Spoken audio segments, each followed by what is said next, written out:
Good morning, listeners, and once again, welcome to another edition of the program Talking Audit. Today is Wednesday, June 26, the year 2013. Talking Audit seeks to educate and inform the public about developments unfolding at the General Auditing Commission. This program has been held in collaboration with Radio Monrovia 92.1. Our guest today is Mr. Duanan Bakongo Sese. He is the manager in the Department of Performance Audit. Mr. Sese will be educating the public on the weaknesses and advantages of performance audit. Before we commence the discussion with Mr. Sese this morning, we'll be bringing you the case version of the show Talking Audit. But first, let me brief you a few announcements emanating from the GEC, especially from the Department of Communications. There are many listeners and those in the public. If you have any tip-off for the GEC, we ask you that you call 07777 81445, 07777 81445. That's our whistleblower line. And in terms of inquiry that you want from the GEC, you can call 07777 81512, 0777 7811512. That's our inquiry line, referred to as the hotline.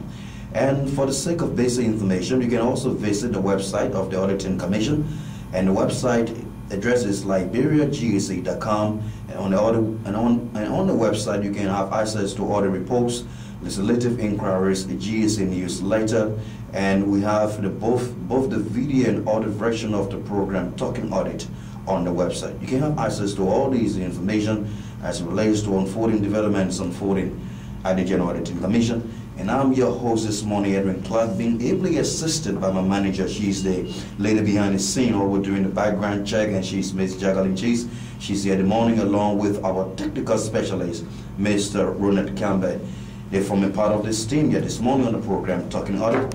As I stated earlier, let's now bring you the case version of the program Talking Audit. Many thanks to the case there for that splendid presentation from the GEC, highlighting issues unfolding at the Commission. That's the case version of the program Talking Audit here on Radio Monrovia 92.1. And let's now start with Mr. Duanan Sese.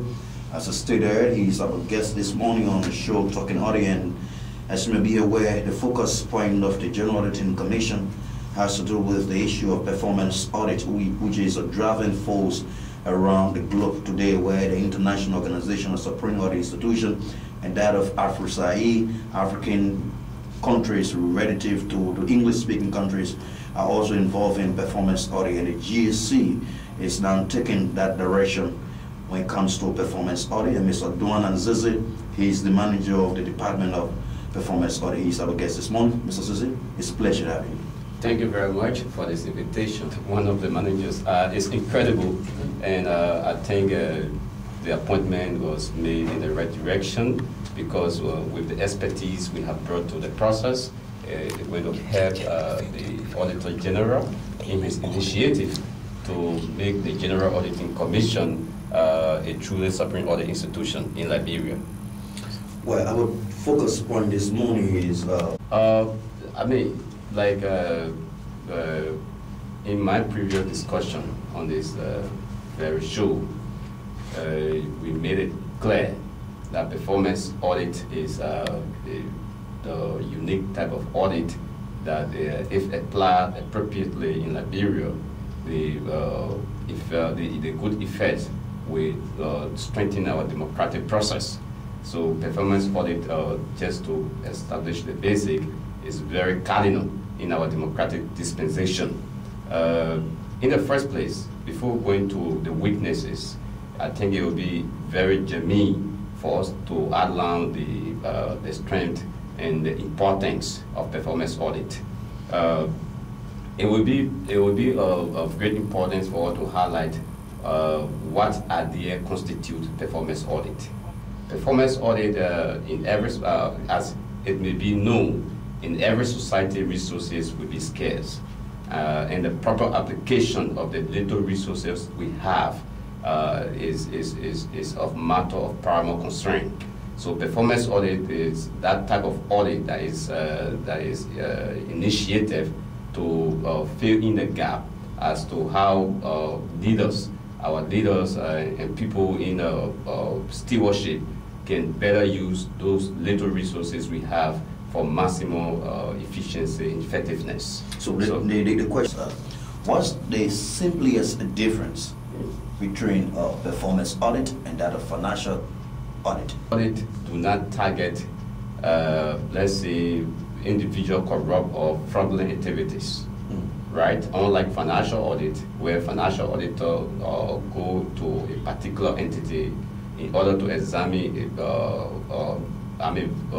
validate or verify financial transaction that may, to some extent, culminate into a report that will have some bounding on financial improprieties and whatsoever.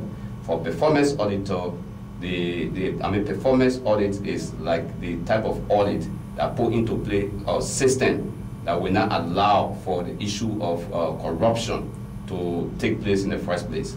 But that also happens with financial audit. When you conduct a financial audit, you put into place system. Indeed, but yeah. Most often the damage is already occurred, and you'll be recommending for future maybe corrective action.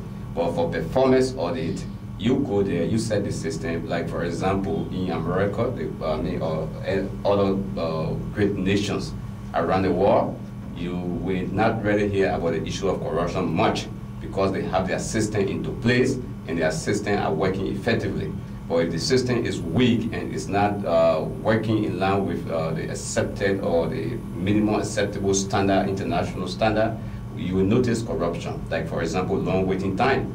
If people get bored with waiting for instance, a passport, wherein the passport is supposed to be delivered within 7 working days, and that is extended to, let's say, 21 working days, somebody will be tempted to bribe, and somebody will also be there to accept bribe. You know, corruption is a two-way street. You who give the bribe and you who accept it are all corrupt. So if the system is put into place where the recipients of whatever services will not have to think about bribing their way through in order to get what they want to get, you will not find something like corruption.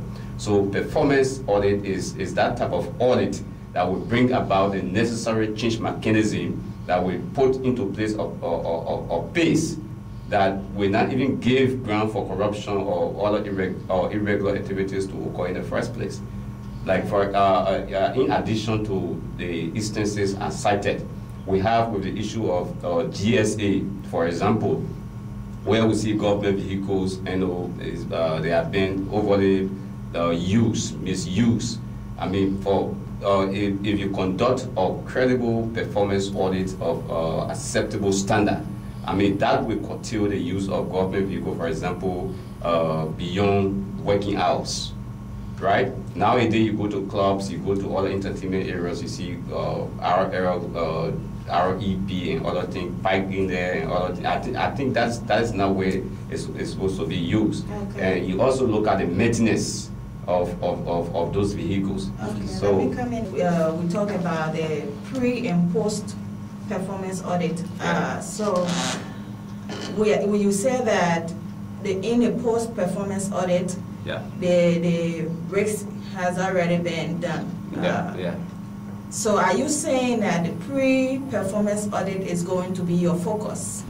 That would be a decision that will be taken squarely by my director and the Auditor General. Okay, and, but I think that would be to an advantage. I can insinuate, but what I do know is that the Auditor General and my director, for public information, we have been given a director, and her name is Madam Marit Yuri Coleman, and she is up to the task to push the department to the level that AfroSAE and Intusa is expecting.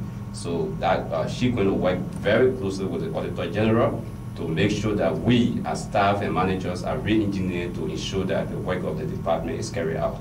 And I think that will be part of our responsibility to select which type of approach to be, inducted for GEC own operations when it comes to the type of performance audit we should be undertaking.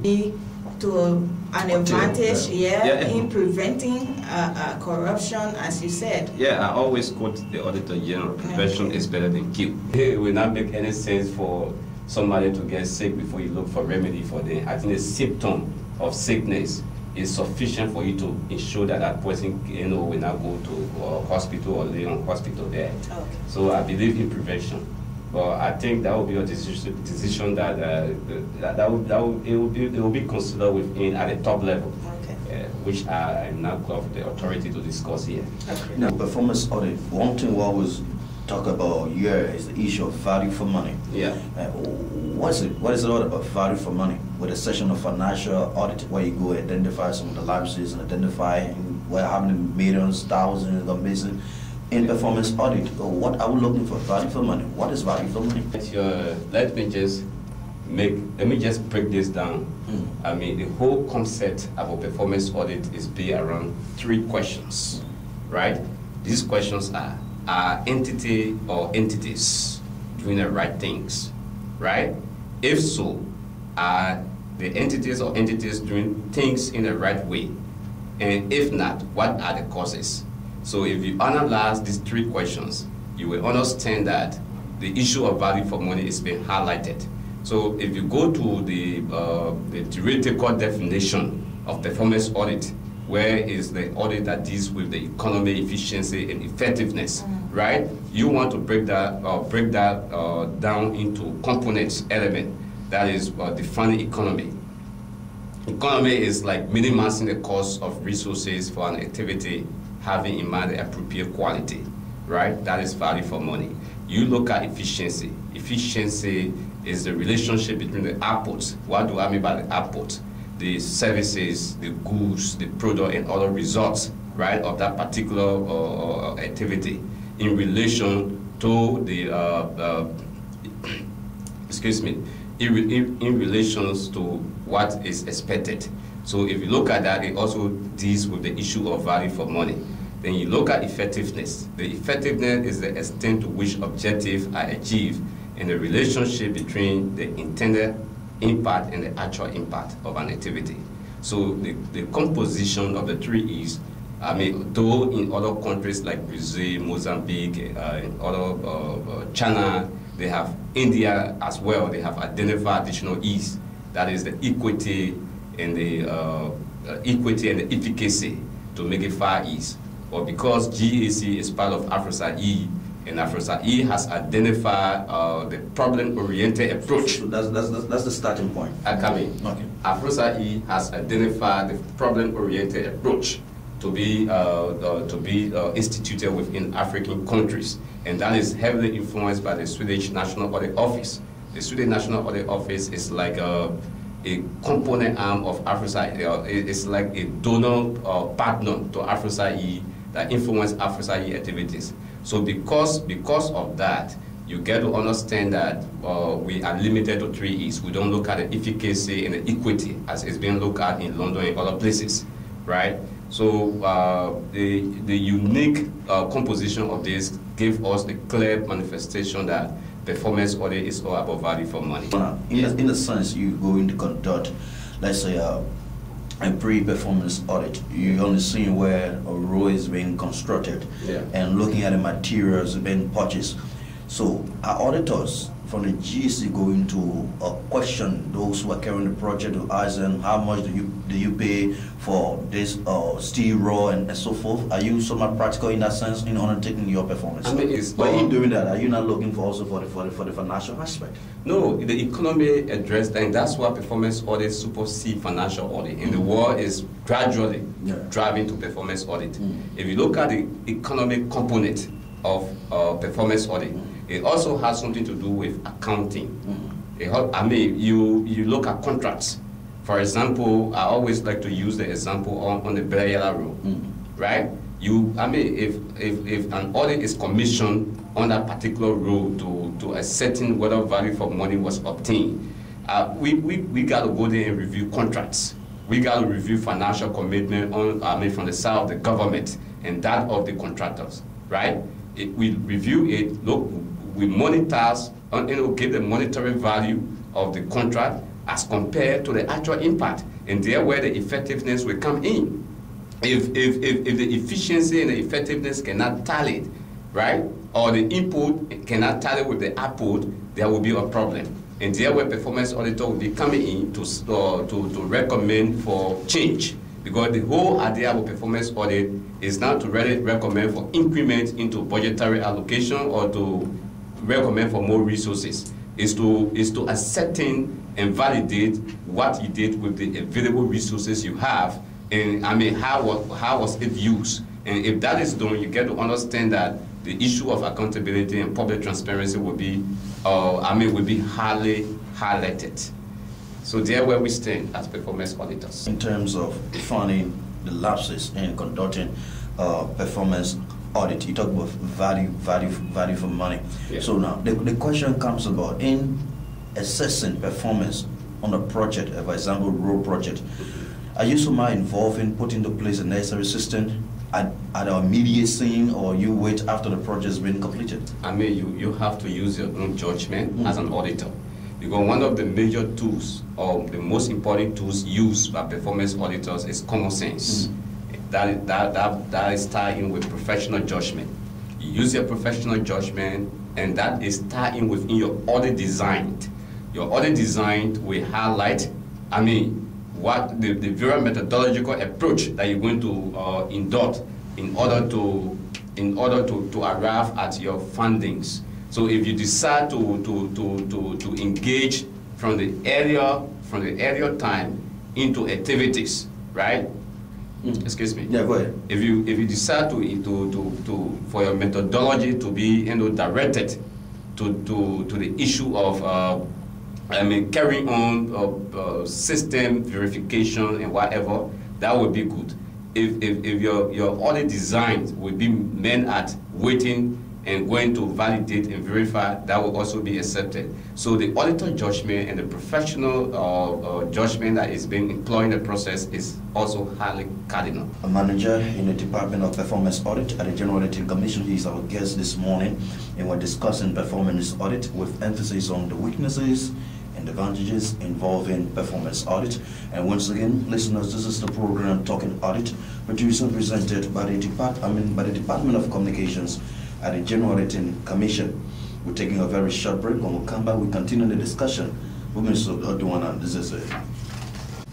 And as I stated, Mr. Duana Zizi, he's our guest. Duana spoke about the whole concept of performance audit, how it can be summarized, and we also talk about the importance of performance audit, and you elaborated further on that.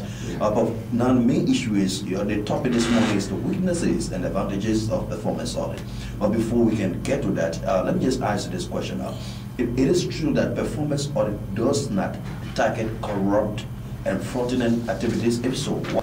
You are right to say so, and I think that was part of my earlier expose, that performance audit do not target individual corrupt or fraudulent activities, right? Absolutely. What is that so? That is most often, like I said, corrupt civil servant needs a public sector that does not function well with complicated decision processes and or long waiting times, right? If corruption is common, it means a citizen and businesses are used to a public sector and does not deliver as it should be. Corruption can be one reason for deficiency in economic efficiency and effectiveness. Where the government functions efficiently and effectively, there is less risk of corruption. Performance auditors present findings and make recommendations that can create a more efficient and effective public sector. And in that sense, performance audit also addresses the root cause of corruption. So just by reading this passage that was taken from the performance audit template manual, you will understand that the audit is actually checkmating or putting into place or bulletproofing the system where corrupt activities will not even be allowed to take place in the first place. So it is not about we are going to entity XYZ to catch Paul John because Mr. Paul John has told XYZ amount. But our goal would be we are going there because there is an indication, because mind you, performance audit can be conducted based on motivation from the public, that is public ACRA, or based on the Auditor General's own wisdom that he deemed is necessary for a particular entity to be audited performance-wise. So based on those indications, we go there, look for the problem, we analyze the problem, at the end of the day, we recommend for change. So it is not an audit that is going to target corruption or corrupt individual, but rather it put into place a system where corruption will not find space to survive. So that's why I make it very important. Look at corrupt activities. For example, you have two types of performance audit. Look at pre and the post. In the post, you identify corrupt activities. For example, the constructing a bridge, and there was certain quality of material you ought to buy, and you did not buy that quality. When you bought the substandard quality, and you constructed the bridge. When performance auditors go and say to conduct that post-performance audit, they identify some of the lapses. So, in a sense, that's corruption, right? Right, one way. But what is a generic concept here is that you are now going there to, for example, carry out financial audit. You are going to evaluate the three E's, the economy, efficiency, and effectiveness. Why the scenario you just gave is good, but that falls within the scope of efficiency and effectiveness. Because the core concept of efficiency but if efficiency, effectiveness is not adhered to, that's a sense of corruption. I mean, that is what I'm saying. You could be right in one way or the other. But what I'm saying here is that you are going to, like I said, identify the problems. So if, for example, like the scenario you said, if the bridge was now constructed as per standard, that got to do with inefficiency and ineffectiveness. So performance auditors going to analyze those problems. At the end of the day, come up with recommendations that can that will stop future occurrence. And that there where, in my own opinion, the pre-performance audit is necessary. Because before the construction of the bridge is done, the auditor will ensure that the appropriate materials and whatever policy that has been agreed to is followed. I mean, that there where the relevance of pre-performance audit comes in. Okay. 10 bags of cement is supposed to be used for a particular bridge or a particular brick. You ensure that the 10 bags of cement will be used and not 5. Use, for example, 5 wheelbarrows of sand, right? And that is ensuring the contract with each 5 wheelbarrows of sand, you have 2 bags of cement, right? If you are to use that and that is ensuring the contract, the auditors will ensure that it's actually done.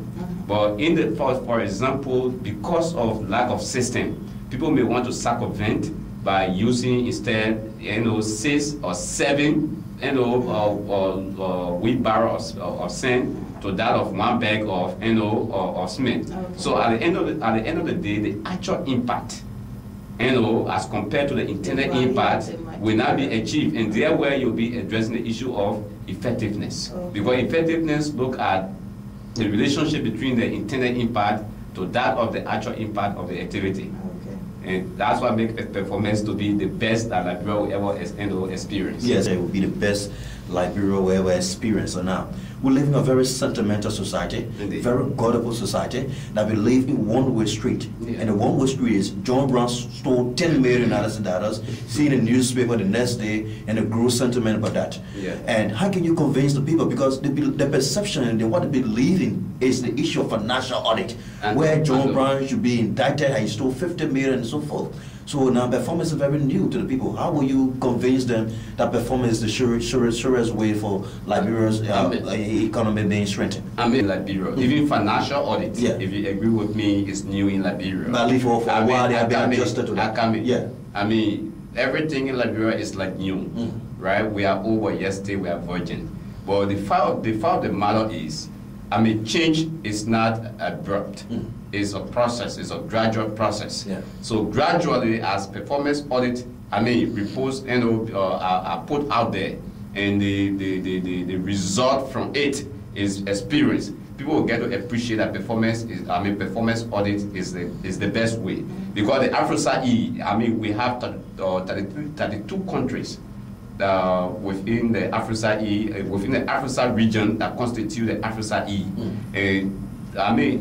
All of them are giving 75 to 85% priority to performance audit. Because it's not always John Brown's to XYZ. John Brown will hire the best lawyers, right? And when you take John Brown to court, he will get the best lawyers to defend him. At the end of the day, accountability will not be achieved. But put into place system, strengthen system that Mr. John Brown will not get the opportunity to go and commit a just crime. So there where we stand as performance auditors. This morning, you have talked about the praises in performance audit. Yeah. But in everything that we do, there are some weaknesses. Indeed. What weaknesses involved? There's a type of audit that is not standardized as compared to financial audit. Yeah. Believe me, if you can do a financial audit, if you do some level of training, workshop, or seminar in financial audit and stuff, there is a standard that you follow, and when you follow that particular standard, you arrive at whatever opinion, either advert, disclaimer, qualified or unqualified opinion, right? But unlike that, performance audit is highly judgmental.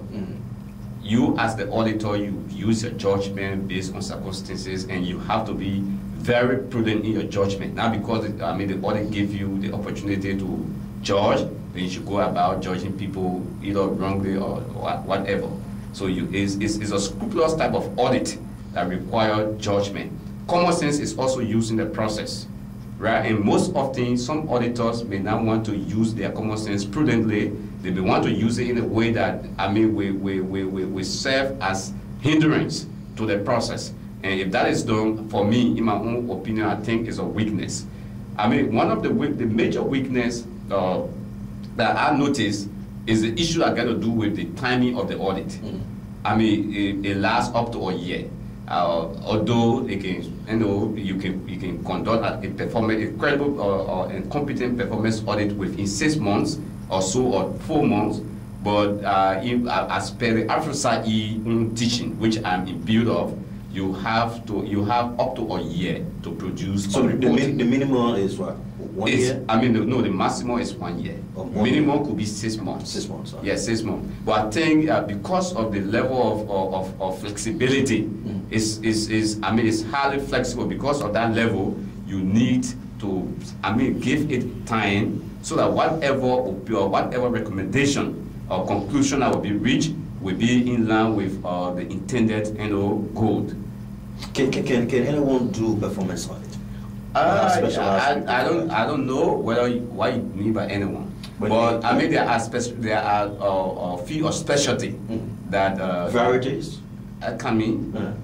That the AfroSA-E and the INTUSA recommended.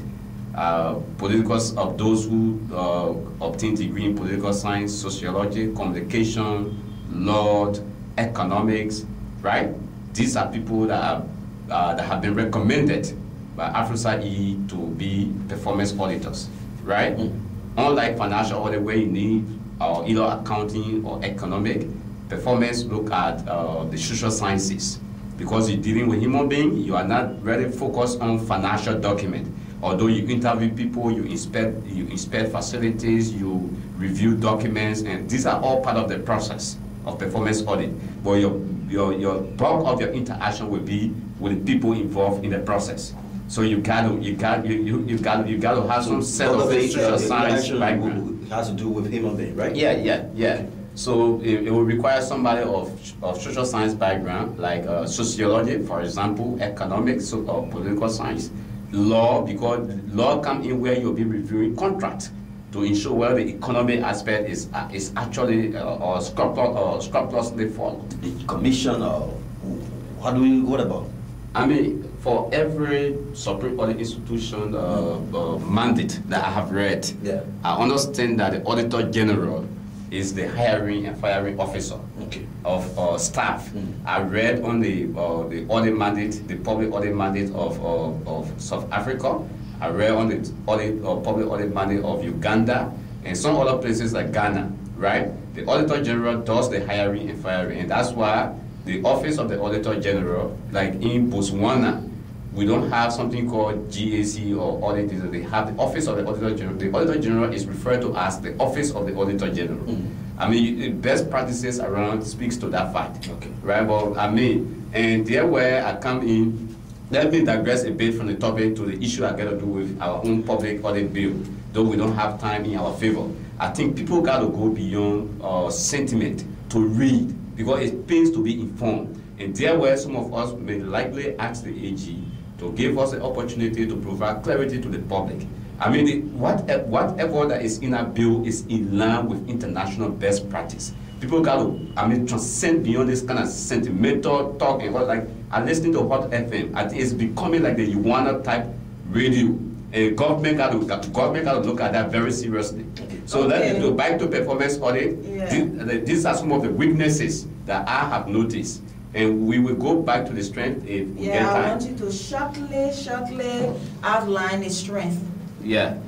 I mean, the strength is, like I said in my previous talk show, it provides necessary information to the legislature, right? It gives our legislature the appropriate, relevant information in order to make decisions. And what is some of those relevant information? That is which entity is performing to that of which entity is not performing. For example, just this month, the Auditor General awarded the Department of Communication the best performing department. I really congratulate the Auditor General for that decision, right?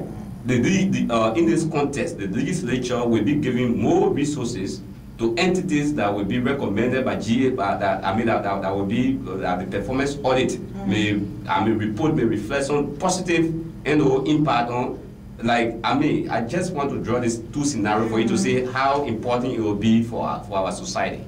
This morning, and that has to do with the German version of talking audit. Just in a nutshell, just summarize some of the key points that we raised relative to the topic on the weaknesses and advantages of performance audit. Thank you again for inviting me here.